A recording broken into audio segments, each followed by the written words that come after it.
señores presidentes de los tribunales Corte constitucionales, querida directora de la escuela digo yo, estamos en la escuela siempre, de este magnífico centro que acoge tantas iniciativas valiosas de la política jurídica de este país y que nos ha acogido a nosotros, a los penalistas en general y de Castilla-La Mancha en particular. Los programas, señor embajador, se dice en español, para el poco tiempo que lleva toreando, tiene muy buen cartel, como ha dicho el presidente. Los programas de las reuniones científicas, salvo los de la AIDP, varían constantemente. Hoy lo hemos visto. Y una de las cosas es que yo no soy moderador, porque no vamos a tener ocasión en este momento de hacer el debate, sino a posteriori, con todas las aportaciones de la mañana. Y tampoco soy presidente porque no me atrevería nunca a presidir a Laurent Fabius. Lo que tengo que hacer es presentarle. Tiene la ventaja de que es bien conocido, pero quizá hay algunos detalles que merezca la pena poner en valor. Es del año 1946, que no sé si saben ustedes que es un buen año de vinos, ¿no? Y Francia es nuestra más cualificada competencia en lo que a vinos se refiere. Desde ese año ha sido en todo el más joven. Esto es una enfermedad que se pasa con el tiempo, ¿no? Pero es así, y hoy puede ser también el más joven en muchas otras cosas. Quizá sobre todo en la preocupación y en el pensamiento por lo que Miguel Delmas-Marty, pero también el Papa Francisco, llaman la casa común, ¿no? Desde el punto de vista profesional, más que en el político, es un producto típico del sistema meritocrático francés. Sciences Po, el Instituto de Ciencias Políticas, la Escuela Superior de Administración Pública. Esto se discute mucho en Francia, si esto es demasiado meritocrático y poco democrático. Yo quiero tranquilizar a los amigos franceses. Cuando no hay un sistema como el francés de meritocracia, que para mí lo estableció Napoleón, lo que hay es puro clasismo. Esto es terrible, no nos damos cuenta. Parece que lo dicen gentes de extrema izquierda, pero lo dicen, pero es verdad. Preparar 4 años las oposiciones a lo que sea es un privilegio de las clases acomodadas. En Francia hay que ser muy listo y da relativamente igual el origen social. Y esto es esa meritocracia que se puede democratizar y podrá mejorar el presidente Macron, como parece, pero no se deben de equivocar. Lo que tenemos nosotros es lo contrario. La condición social determina toda la formación, salvo quizá se libra algo más el espacio universitario, que es más revuelto, sobre todo en los tiempos actuales. Esa es su formación. Inmediatamente después de terminar en la ENA, accede a lo que es. El presidente Fabius es, diríamos nosotros en España, letrado del Consejo de Estado. Eso es su profesión. Aquí normalmente entre los grandes políticos siempre descubrimos letrados de las Cortes, o sea, del Parlamento, del Senado, de las Cortes Generales o de otras grandes instituciones del Estado, del Consejo de Estado. Eso es lo que es. Pasa que a partir de ese momento se convierte en un director de investigación en el Consejo de Estado, que me importa precisar porque los penalistas estamos más alejados. No entendemos muy bien este sistema francés. Y sobre todo los españoles modernos hemos nacido prácticamente con la Constitución y con el Tribunal Constitucional. Entonces no entendíamos por qué nuestros colegas franceses solamente hablaban de Estrasburgo. Y es que la gran contribución jurídica de Francia ha sido el Consejo de Estado, el sistema de control de la legalidad de la actuación de la administración. Esto es, cuando nosotros hablamos del maestro Enterría, antes de que hubiera Constitución, pues el maestro Enterría es el que se envuelve en el manto de la doctrina del Consejo de Estado y lo mismo que los alemanes establecen la doctrina de control de la administración, que funcionó incluso durante la dictadura, en la fase de los últimos periodos, ¿no? Esa es la gran obra francesa para la construcción jurídica contemporánea.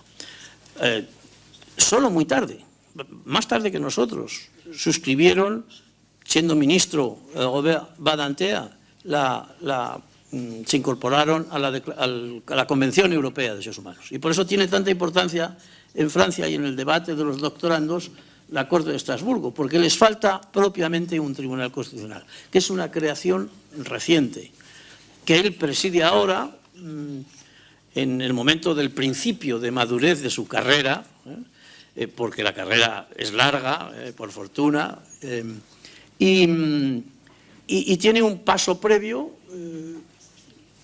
muy relevante, porque fue jefe de gabinete de Mitterrand cuando no era presidente todavía. Bueno, eso marca la vida de una persona, estar jovencísimo cerca de una personalidad tan espectacular como la de Mitterrand, ¿no? Y después ha sido sucesivamente casi todo en lo que a gobierno se refiere, por supuesto, presidente del gobierno. Y ha sido ministro de casi todas las cosas. Empezó siendo ministro del presupuesto, que siempre es lo más delicado. Ha sido ministro de Economía y Finanzas. Ha sido ministro de algo que nos gusta mucho a los universitarios, que es ministro de Industria e Investigación, que nosotros siempre vamos dando vueltas en la organización de ese ministerio. Y ha sido presidente de la Asamblea Nacional en al menos 2 ocasiones que yo tengo. Y ha sido líder de la oposición, que es lo más difícil de ser. Cuando los socialistas no han estado en el poder, él ha dirigido a los socialistas en varias ocasiones y ha realizado actividades notables y con gran iniciativa. O sea, desde el punto de vista político es un hombre de Estado en sus 2 funciones fundamentales: dirigir el país y dirigir la oposición. Una oposición y un país y una formación política que es el socialismo francés, y que creo que esto, desde el punto de vista académico, tiene grandísimo interés. Su última responsabilidad yo creo que es la que ha determinado el Fabius de hoy.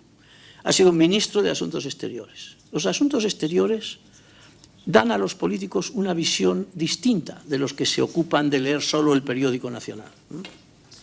Y él, por ejemplo, creo que su mirada sobre África ha sido una mirada muy importante. Incluso le ha llevado a tomar decisiones que todavía hoy hay que seguir estudiando. Antes de ayer, en la Academia de Ciencias Políticas y Morales, escuchamos la conferencia de un antiguo jefe del ejército francés explicando los problemas, estrategias y las dificultades de las misiones en el exterior, particularmente en el centro de África, en donde Francia siempre se encuentra con mucho interés, pero también con mucha soledad. Aunque en este punto quiero decir que hay un buen acompañamiento de las fuerzas armadas españolas en el centro de África. Y asomarse al exterior es asomarse a la miseria. Él ya tenía una ventaja, y es que era socialista, que eso, aunque hoy las ideologías son muy complejas, eso es una buena cosa para captar la miseria y sobre todo sus soluciones. Y es ahí donde topa, siendo ministro de Asuntos Exteriores, con la realización de la COP21. Y yo creo que esa es su gran contribución. Él habrá hecho muchas, pero no se le podrá olvidar que fue el responsable de que hubiera por primera vez un acuerdo de más de 50 países para poner orden o intentar dar los primeros pasos serios para poner orden en el cuidado del planeta.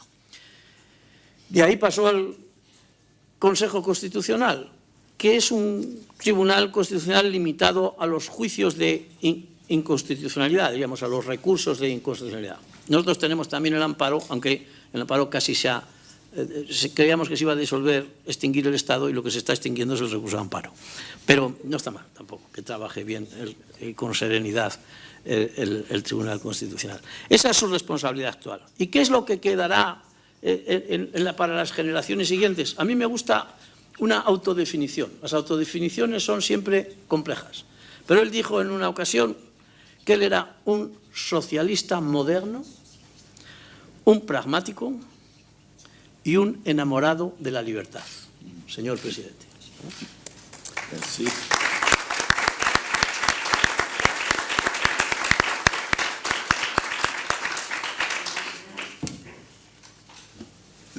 Cher ami, merci infiniment de ce que vous venez de dire. Il est très agréable d'entendre dire du bien de soi. D'habitude, c'est quand on est mort. Et là, j'ai pris un peu d'avance, grâce à vous. Je voudrais commencer par des remerciements à la directrice de ce centre qui nous accueille, à vous-même, à mon cher ami et collègue, président du tribunal constitutionnel. Nous nous voyons régulièrement, nous nous entendons bien, nous nous aimons beaucoup. Et puis à vous toutes et à vous tous, l'ambassadeur de France qui m'a très gentiment accompagné. Je suis heureux d'être ici. Et je voudrais commencer par deux félicitations. D'abord, à l'Espagne, d'avoir eu le courage d'accueillir la COP25 au débeauté, comme on dit. Moi-même, j'ai présidé la COP21 et j'ai mis 3 ans à la préparer. Et donc, quand je vois ce que parvient à faire l'Espagne en 1 mois, en liaison, il est vrai, avec le Chili, avec d'autres, je suis extrêmement admiratif et reconnaissant. Parce que je suis un de ceux qui pensent que les COP, conférences des partis, qui sont critiquées parfois, sont un instrument très utile, notamment parce qu'elles incarnent dans le domaine de l'environnement le multilatéralisme qui est essentiel. Et puis je voudrais vous féliciter, les organisateurs de ce séminaire, parce que je trouve que la façon dont vous abordez les questions d'environnement et le droit, c'est une façon originale. Il n'y a pas d'un côté le droit pénal, de l'autre les autres droits, et tout cela greffé sur l'environnement, mais il y a une volonté d'aborder les choses d'une manière globale et nouvelle qui me plaît. Donc, bravo, double bravo. Vous avez rappelé les étapes de ma vie. J'ai eu énormément de chance, puisque j'ai cette chance d'avoir dirigé à la fois le pouvoir exécutif, le pouvoir législatif, et aujourd'hui de présider le Conseil constitutionnel français, ce qui me donne une certaine expérience des choses. Et cette expérience, compte tenu des événements de la vie, j'ai voulu la mettre au service de l'environnement. J'ai eu l'honneur de préparer puis de présider l'accord de Paris, qui est jusqu'aujourd'hui le premier accord mondial en matière climatique. Et quand j'ai cessé d'être ministre des Affaires étrangères pour devenir président du Conseil constitutionnel, un certain nombre de juristes et d'amis sont venus me voir en me disant bon, vous avez quand même l'expérience de l'environnement, vous n'avez pas trop mal réussi. Nous travaillons depuis longtemps sur le projet d'un pacte mondial pour l'environnement. Nous avons fait des textes, mais nous avons du mal à déboucher politiquement, parce que si on veut faire un traité international, évidemment, il y a un moment où tout ça doit passer au plan politique. Est-ce que vous pourriez nous aider? J'ai dit oui, et avec toute une série d'amis juristes internationaux, nous avons avancé, et c'est de ça que je voudrais vous parler ce matin. J'ai pas besoin d'être long pour dire que la situation de l'environnement, et singulièrement la situation du climat, est grave et, d'une certaine manière, extrêmement paradoxale. Pourquoi je dis grave? Il suffit de regarder autour de nous. Maintenant, beaucoup de gens, sauf ceux qui ne croient pas à la science, savent que l'homme, l'humanité, les actions humaines sont en train de menacer la vie humaine elle-même. Non pas la disparition de la planète, comme on dit parfois, la planète continuera d'exister, même si elle est défigurée, amputée. Mais les hommes et les femmes, et singulièrement les plus pauvres et les plus précaires, risquent, si on n'arrive pas à réguler le réchauffement climatique, de ne plus pouvoir vivre décemment, ou de ne plus pouvoir vivre tout court. C'est ça l'enjeu, avec des aspects économiques, des aspects sanitaires, des aspects de vie quotidienne, et des aspects aussi de sécurité. Vous avez parlé de l'Afrique. Il est évident que si le dérèglement climatique continue, avec les conséquences tragiques qu'il a sur l'eau, sur les récoltes, sur l'agriculture, sur les migrations, les problèmes de sécurité vont se poser d'une façon absolument effrayante. Donc, j'ai pas besoin d'être long là-dessus. Les journaux, la presse font leur travail pour expliquer la gravité de la situation. Et là où je dis qu'elle est paradoxale, c'est que d'un côté, elle est extrêmement grave. D'un autre côté, nous avons réussi collectivement à Paris à fixer des objectifs assez précis, maintenant qu'ils sont dans les têtes, pas plus d'une augmentation de température de 1,5 degré ou 2 degrés à la fin du siècle, 100 milliards de dollars par an au moins des pays riches vers les pays pauvres pour le climat, chaque pays devant fournir des engagements pour le futur, tous les 5 ans ces engagements devront être renouvelés vers le haut. Donc les objectifs sont fixés, et seulement ils ne sont pas du tout respectés. Donc d'un côté vous avez des objectifs internationaux fixés, de l'autre une situation extrêmement grave, et puis c'est là où est le contraste, la contradiction, le paradoxe, des États, pas seulement des États, des acteurs qui ne respectent pas ce qui a été décidé. Et c'est là où le droit dont vous allez parler, nous allons parler toute la journée, intervient. Si on veut redresser cette situation, pas seulement pour le climat, mais pour l'environnement en général, il faut utiliser toutes les armes qui sont à notre disposition en tant qu'être humain. Alors, il y a l'arme technologique, il y a l'arme économique, il y a l'arme diplomatique, mais il y a aussi l'arme juridique.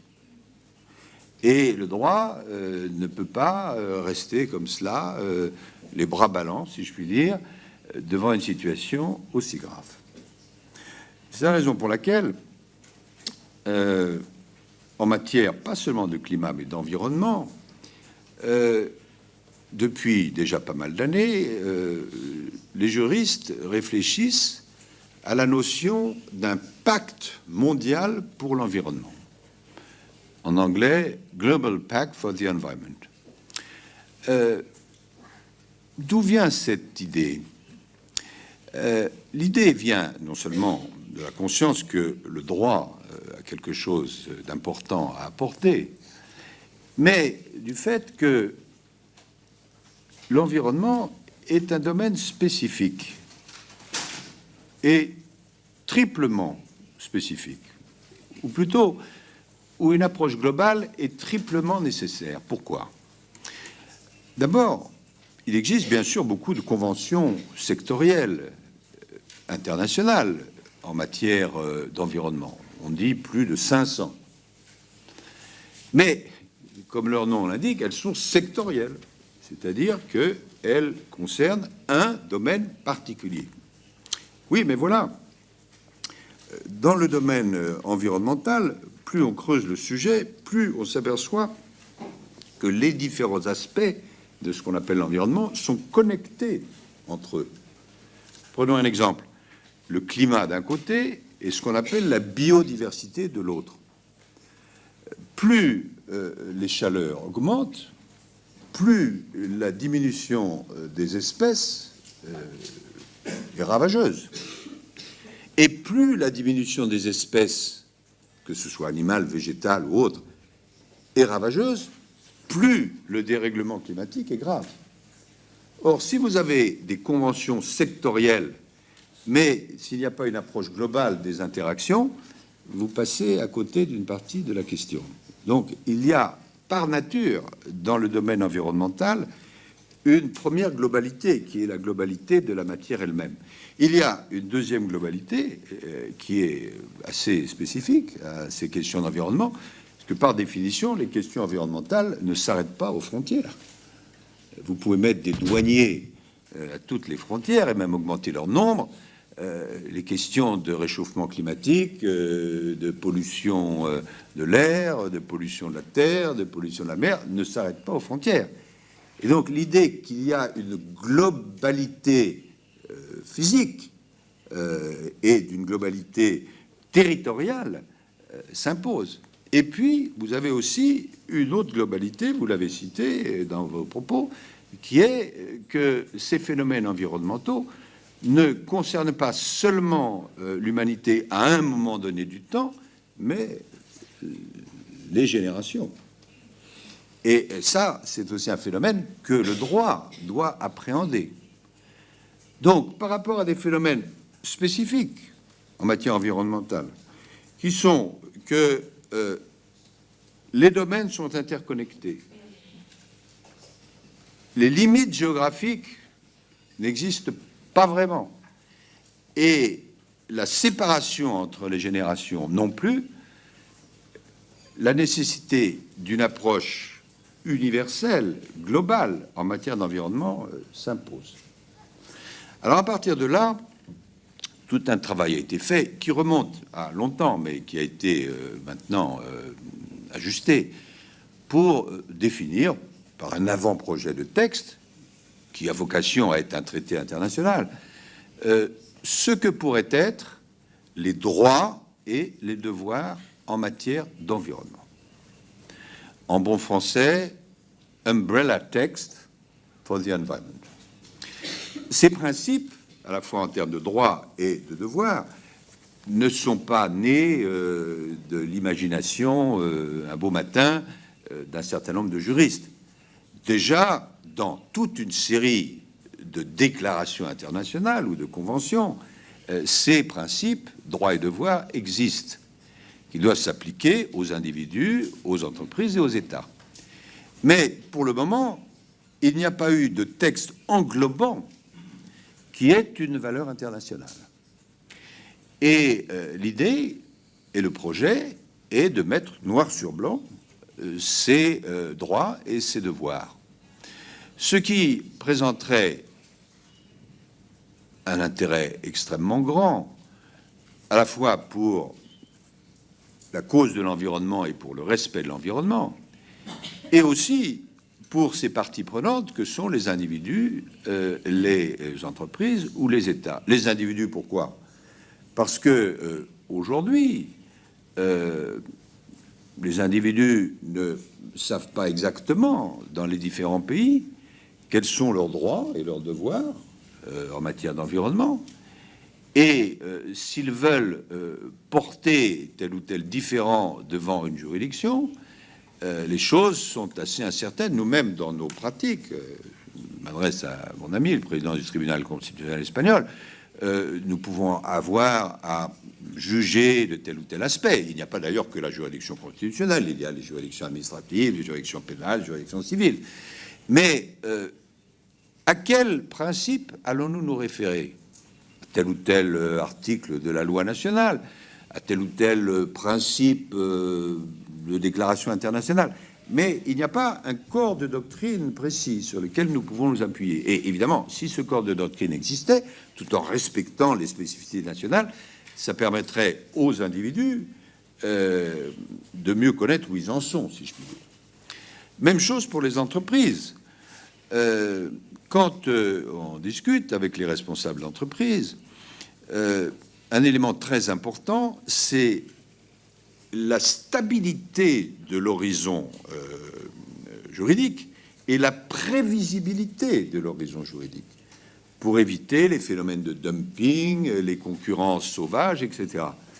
Et dès lors qu'il existerait un corpus de droits et de devoirs qui vaudrait pour l'ensemble des pays, la juste concurrence trouverait ses droits et la prévisibilité aussi. Alors qu'aujourd'hui, comme on le constate très souvent, c'est la loi de la jungle. Et pour les États aussi, un État doit savoir quels sont ses droits, quels sont ses devoirs. Il n'a pas tous les droits, il a aussi des devoirs. Et dès lors que un texte d'ensemble existerait, même s'il peut être adapté en fonction des spécificités nationales, il y aurait une possibilité de faire progresser l'environnement et en même temps de mettre en cause l'État lorsqu'il doit être mis en cause. Concrètement, ça veut dire quoi? Concrètement, ça veut dire que nous avons mis au point, à partir de toute une série de conventions existantes, un avant-projet qui n'est qu'un avant-projet de ce que pourrait être ce pacte mondial pour l'environnement, qui contiendrait à la fois des principes déjà existants, qui seraient rédigés aussi clairement que possible, et quelques principes nouveaux, pas nouveaux pour les spécialistes, mais nouveaux pour les non-spécialistes, qui permettraient ainsi de faire un travail un peu analogue à celui qui avait été fait en 1966 à l'ONU en matière de droits civiques, politiques, économiques et sociaux, mais pour une nouvelle catégorie de droits qui est le droit de l'environnement. Il est quand même singulier qu'alors que ces questions d'environnement sont devenues maintenant tout à fait décisives, il n'existe pas l'équivalent de ce qui existe en matière économique ou en matière sociale. Et donc c'est cette lacune que nous voudrions combler. Je cite les têtes de chapitre. Nous avons fait un avant-projet qui contient une vingtaine d'articles courts. L'article premier, c'est la définition d'un droit à un environnement écologiquement sain, où nous reprenons d'ailleurs des éléments qui se trouvent déjà dans les déclarations de Rio, dans les déclarations de Stockholm, etc. L'article 2, c'est le devoir de prendre soin de l'environnement. L'article 3 concerne l'intégration et le développement durable. L'article 4, c'est ce que nous appelons l'équité intergénérationnelle. Je cite le texte qui est proposé. L'équité intergénérationnelle doit guider les décisions susceptibles d'avoir un impact sur l'environnement. Les générations présentes doivent veiller à ce que leurs décisions et actions ne compromettent pas la capacité des générations futures à satisfaire leurs propres besoins.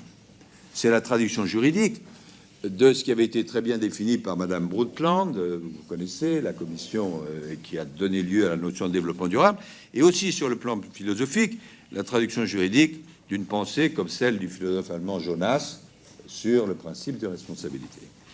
L'article 5 porte sur le principe de prévention, qui est bien connu des spécialistes du droit en matière d'environnement. L'article 6 est plus audacieux, il porte sur le principe de précaution. L'article 7, les dommages à l'environnement. L'article 8 définit, à chaque fois en 3 lignes, le principe pollueur-payeur. L'article 9 porte sur l'information du public. L'article 10 sur la participation du public. L'article 11 sur l'accès à la justice en matière environnementale. Compte tenu du fait que vous êtes tous des spécialistes, je vous lis ce court article. Les parties veillent à garantir un droit d'accès effectif et à un coût abordable aux procédures administratives et judiciaires, notamment pour des réparations et des recours, pour contester les actions ou omissions des autorités publiques ou des personnes privées qui contreviennent aux droits de l'environnement, prenant en considération les dispositions du présent pacte. L'article 12 porte sur l'éducation et la formation, l'article 13 sur la recherche et l'innovation, l'article 14, qui est une novation en matière de droit international, même si nous avions déjà dit cela dans l'accord de Paris, porte sur le rôle des acteurs non étatiques et des entités infranationales, l'article 15 sur l'effectivité des normes environnementales, l'article 16 sur le principe de résilience, l'article 17, très controversé, sur un nouveau principe que nous appelons le principe de non-régression, qui signifie quoi? Je vous le lis. Les parties et les entités infranationales des États parties s'abstiennent d'autoriser des activités ou d'adopter des normes ayant pour effet de diminuer le niveau global de protection de l'environnement garanti par le droit en vigueur. Ça veut dire quoi? Ça veut dire que autant nous reconnaissons le droit à un État de prendre des normes en matière environnementale, c'est la souveraineté, autant par ce traité international, ce projet, nous disons que ces normes prises au niveau national ne peuvent pas diminuer le niveau de protection globale de l'environnement une fois ces normes mises en application. En clair, M. Trump peut prendre des décisions nationales, mais si, ce qui n'arrivera pas, il signait ce traité international, il ne peut pas prendre des normes qui aient pour effet de diminuer la protection globale de l'environnement dans son pays. Évidemment, c'est un principe qui est discuté. Il ne s'agit pas de porter atteinte à la souveraineté, mais il s'agit de concilier la souveraineté avec ce droit fondamental qui est le droit à l'environnement. L'article 18 porte sur la coopération, l'article 19 sur les conflits armés. J'ai moi-même, ayant l'expérience concrète du gouvernement, fait en sorte que la rédaction de cet article ne soit pas naïve. Une rédaction proposée, je me moque de moi-même, disait que dans les conflits armés, il faut faire attention à l'environnement. Bon, je pense qu'il ne faut quand même pas s'exposer au ridicule, et donc la rédaction est différente. Elle dit « Les États doivent prendre, conformément à leurs obligations de droit international, toutes les mesures possibles pour protéger l'environnement en relation avec les conflits armés. » C'est la différence entre un texte qu'on rédige pour se faire plaisir et un texte qu'on rédige pour qu'il puisse être adopté. L'article 20 porte sur la diversité des situations nationales. Et là, évidemment, il y a un travail de dentelière à faire pour que, à la fois, il y ait une approche mondiale et qu'en même temps, il n'y ait pas de contradiction avec un droit national à établir des règles. C'est une des difficultés principales. Mais nous avons cherché le point d'équilibre. L'article 21, qui n'est à ce stade pas encore très satisfaisant, sur le suivi de la mise en œuvre du pacte, ça, je pense qu'il faut laisser les choses assez ouvertes à ceux qui discuteront du pacte. L'article 22 porte sur le secrétariat et les 4 articles portent finaux sur la signature, la ratification, l'entrée en vigueur, etc. Bon. Attention, nous avons estimé, avec des dizaines de juristes du monde entier, que si nous ne voulions pas que le projet de pacte mondial pour l'environnement soit uniquement abstrait, il fallait quand même donner une substance et proposer ce qui pourrait être un avant-projet. Mais, dans notre esprit, il ne s'agit absolument pas d'un texte à prendre ou à laisser. À chaque mot, évidemment, il y a des discussions possibles et nécessaires. Et c'est un point, j'y reviendrai dans un instant pour conclure, qui peut-être n'a pas été totalement compris par la communauté internationale à laquelle nous avons soumis cet avant-projet. Alors, qu'est-ce qui s'est passé? Bon, une fois que nous avons mis au point ce texte, nous l'avons présenté à toute une série d'autorités, notamment au président de la République française, qui a bien voulu l'endosser, mais aussi à d'autres personnalités, le secrétaire général des Nations Unies et beaucoup de dirigeants de beaucoup de pays que nous connaissions. Et l'affaire est venue devant les Nations Unies, devant l'Assemblée générale des Nations Unies, pour une discussion nécessaire de procédure, c'est-à-dire est-ce que, oui ou non, l'Assemblée générale des Nations Unies acceptait d'enclencher la réflexion sur ce sujet. Ça se passait en 2018, c'est-à-dire l'année dernière. L'Assemblée générale des Nations Unies a accepté d'enclencher la procédure, pas davantage, par 143 voix contre 5. Je ne veux pas être négatif sur les 5 en cause, mais en les citant, on comprend, donc eux ont voté contre, on comprend mieux les raisons d'être pour. Je dis ça avec humour. Les 5 qui se sont prononcés contre sont les États-Unis d'Amérique, la Russie, la Syrie, la Turquie et les Philippines. Les autres ont voté pour, à l'exception de quelques-uns qui se sont abstenus. Donc, les choses commençaient bien, mais uniquement, soyons honnêtes, pour la procédure.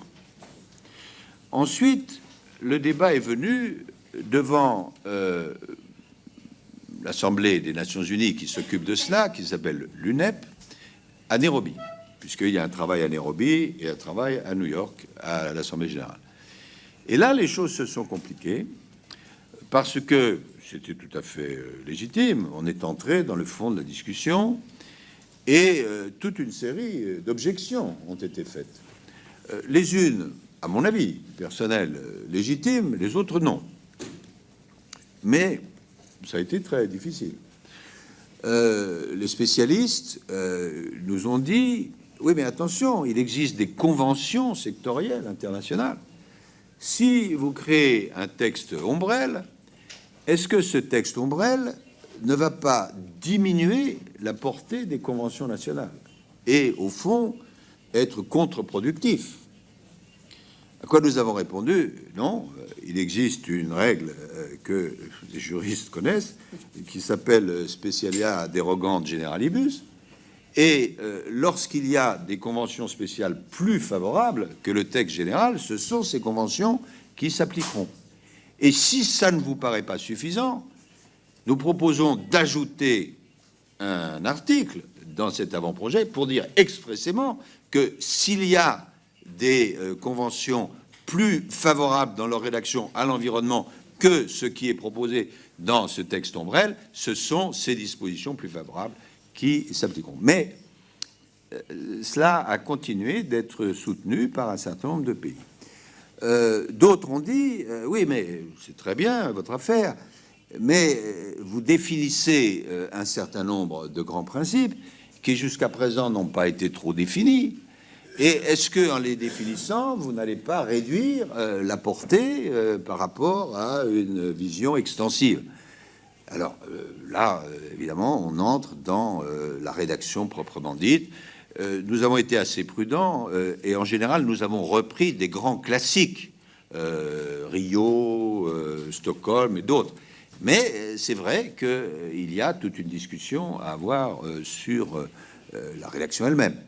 D'autres nous ont dit, oui, mais attention, vous ne prenez pas en considération des droits qui aujourd'hui nous paraissent devoir être pris en considération, notamment dans les pays pauvres, le droit à l'eau, le droit à ceci, le droit à cela. Et effectivement, le texte est ouvert. Et donc, il est tout à fait possible, souhaitable, qu'il soit amendé. Mais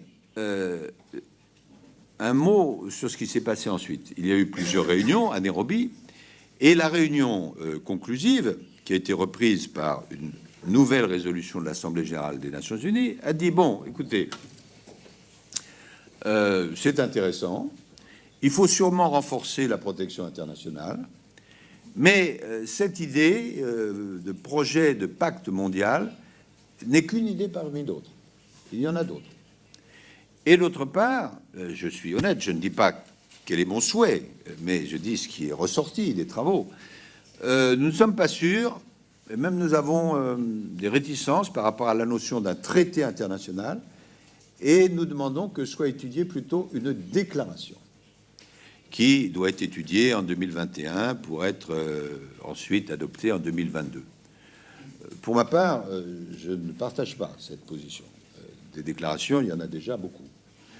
Nous pouvons nous en inspirer. Il nous arrive, dans nos décisions constitutionnelles ou autres, de nous référer à tel ou tel passage d'une déclaration. Mais par définition, une déclaration n'a pas la même valeur que des éléments de droit positif. Le fond du problème est quoi? Si on est honnête, et il faut être honnête, c'est qu'un certain nombre d'États sont réticents sur deux idées principales. La première idée, c'est de mettre noir sur blanc quels sont les droits et les devoirs en matière d'environnement. Et la deuxième idée, c'est je dirige un gouvernement, je risque que ce gouvernement, enfin l'État, soit mis en cause pour ne pas avoir respecté tel ou tel élément. Et bon, le droit n'est pas simplement dans l'Empire céleste, il y a une traduction. Et le travail de ces États réticents, qui au départ étaient donc 5, a été si précis et si efficace que, il faut là aussi être honnête, le mandat qu'a reçu le secrétariat qui s'occupe de tout cela, de la part de l'Assemblée générale des Nations unies, c'est de préparer plutôt une déclaration. Voilà où nous en sommes. Alors, nous avons commis peut-être 2 erreurs dans ce processus.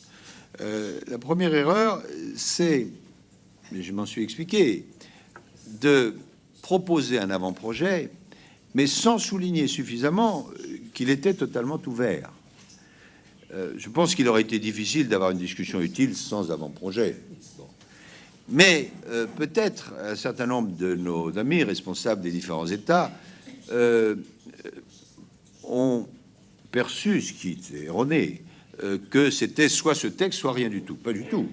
Les choses sont ouvertes. Et peut-être ne l'avons-nous pas assez dit. Une autre erreur que peut-être nous avons commise, c'est la diplomatie sans diplomate qui se sont saisis de ce texte. Moi-même, je ne suis pas apparu. C'est que c'est apparu un petit peu comme une proposition franco-française. Bon, trop française. Alors que, par définition, cette proposition a vocation à être internationale et universelle. De ce point de vue-là, l'Europe, qui, je pense, jouera dans la COP25 un rôle très important et positif. Je rencontrais hier Franz Timmermans, qu'on a cité, et comme vous le savez, l'Europe, à la fin de la COP, va faire des propositions dont je pense qu'elles seront audacieuses et positives. L'Europe s'est divisée sur cette affaire-là. Et en particulier, nos amis allemands ont été beaucoup plus réticents que d'autres en disant « Nous, c'est pas notre coutume. Vous savez, les conventions internationales sectorielles, c'est quand même utile. Est-ce que là, on n'est pas un petit peu trop en droit positif, l'influence de la common law, etc. » Enfin bon, toute une série de choses. Bon, toujours est-il que l'affaire est maintenant sur la table, mais les 2 problèmes qui se posent, le premier, qui résume tout, c'est est-ce que oui ou non la communauté internationale va s'engager là? Et le deuxième problème, quelle sera la forme de cet engagement? Est-ce que ce sera une déclaration ou est-ce que ce sera un aspect de droit plus solide, si je puis dire, qui, bien sûr, soyons réalistes, dans un premier temps, ne sera certainement pas accepté par tous les pays. Les États-Unis ne signent pas de traité international, d'autres seront réticents que ça, mais qui, évidemment, s'il s'agissait de droit positif, aurait une valeur d'entraînement, il faut penser avec le temps, qui serait considérable et qui pourrait être repris, bien sûr, par les tribunaux dans leurs décisions.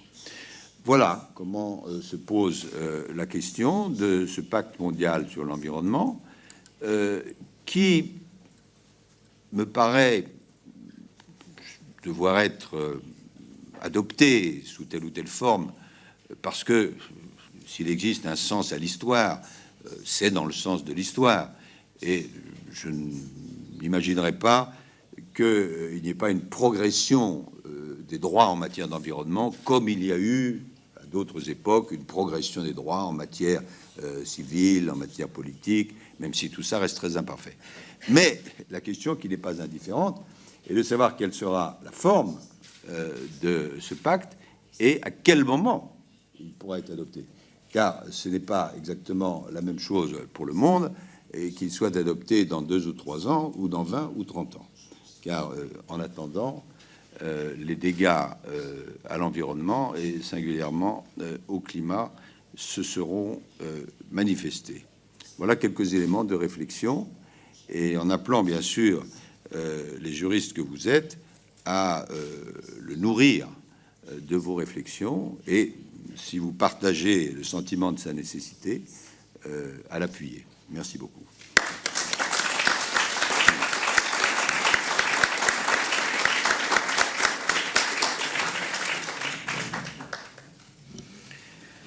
Muchas gracias, señor presidente. Nosotros estamos contra los privilegios, pero nos gustan algunos. Y desde luego ha sido un privilegio contar con usted para inaugurar esta reflexión, que además yo creo que va a resultar muy fructífera, porque nosotros estábamos un poco contaminados por la brillante idea directa del convenio del ecocidio. Pero claro, es que el presidente de la COP21 nos metió el demonio en el cuerpo, y con el liderazgo de Miguel Delmas Martí y de una persona que viene hoy aquí discretamente, pero que es profesor de París y ambientalista, que es el Laurent Negret, prepararon un gran equipo de trabajo que hizo los libros en las diversas versiones que hemos conocido.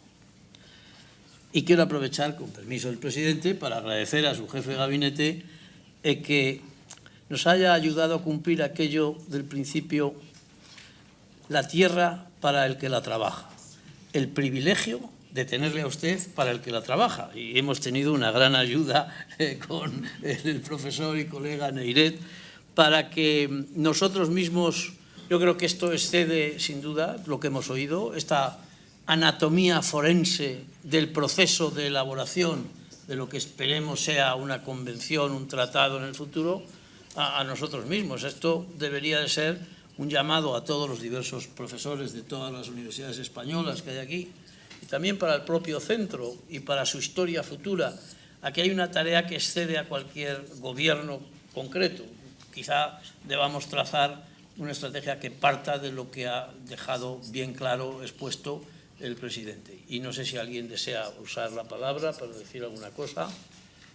Si no, yo creo que tendremos muy en cuenta su visión, su aportación y su experiencia para orientar toda nuestra trabajo, que al fin y al cabo los responsables son esos dos de allí, que son Adán Nieto y Jacobo Dopico. Pues muchísimas gracias. Merci à vous. Merci à vous. Merci beaucoup. Merci beaucoup. Hein. Merci de votre accueil si chaleureux. Merci.